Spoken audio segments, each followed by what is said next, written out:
नमस्कार. 2-3 दिवसापूर्वी श्रीमंत रामराजेंची मी एक मुलाखत श्रीराम सहकारी कारखान्याच्या विषयावर ऐकली होती आणि फार त्याने राग व्यक्त केला. आदरणीय मुख्यमंत्री मोदींच्यावर, माझ्यावर अप्रत्यक्षपणे राग व्यक्त केला. राग असणं स्वाभाविक आहे राजकारणामध्ये, आम्ही त्याला नाकारत नाही. त्यांनी त्यांच्या म्हणण्यात असं सांगितलं तर मी खाजगीकरण करायला निघालो होतो, यांच्यामुळं खाजगीकरण झालं नाही. त्याच्या मुलाखतीत मी जरा नीट ऐकलं तर त्याच्यामध्ये त्यांचं म्हणतं खाजगीकरण करून मला पार्टनरशिप करून मोकळं व्हायचं होतं.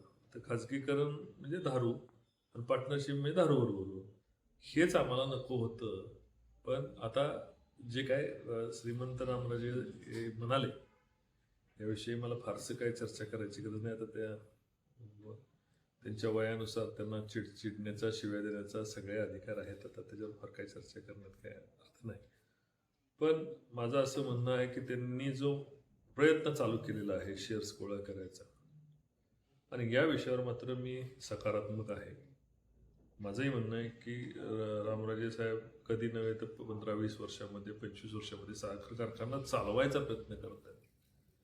आणि त्याच्यासाठी माझं रामराजे साहेबांचं मी प्रथम त्यांचं मी अभिनंदन करणार आहे. मनापासून मी त्यांचं कौतुक पण करतोय की त्यांनी हा धाडसी निर्णय घेतलाय आणि स्वतः मी त्यांच्या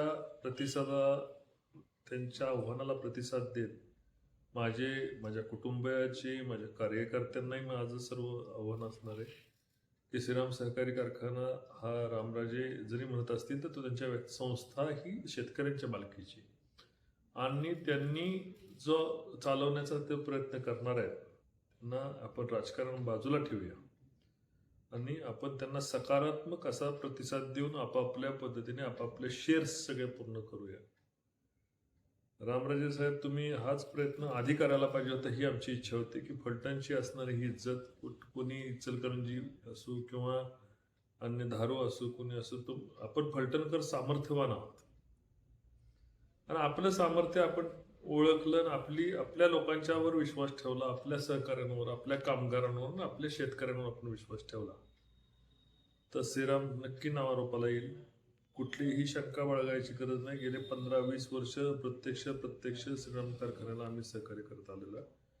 आता ज्या गोष्टीमध्ये प्रत्यक्ष रूपाने सहकार्य करायला शासनाच्या ज्या काही त्याला लाभ, उद्या गॅरंटी किंवा अन्य काही गोष्टी लागल्या तर मी जाहीर सांगतो की मी त्यांना या श्रीराम सहकारीचा कारखाना सहकारी तत्वावर आणि संचालक मंडळ जे चालवतं त्याला आम्ही पाठिंबा देणार आहोत. माझी सर्व सभासदांना विनंती असणार आहे की आपापल्या पद्धतीने त्यांनी आपले शेअर्स सर्वांनी पूर्ण करून घेऊन श्रीराम सहकारी कारखाना टिकला पाहिजे आणि चांगला चालला पाहिजे, याच्यासाठी आपापलं ताकदीने आपले शेअर्स पूर्ण करावेत. मी स्वतःही माझे शेअर्स आणि माझ्या कुटुंबाचे शेअर्स पूर्ण करणार आहोत. सर्वांना धन्यवाद आणि सकारात्मकरित्या हे माझं आव्हान घ्यावं अशी विनंती.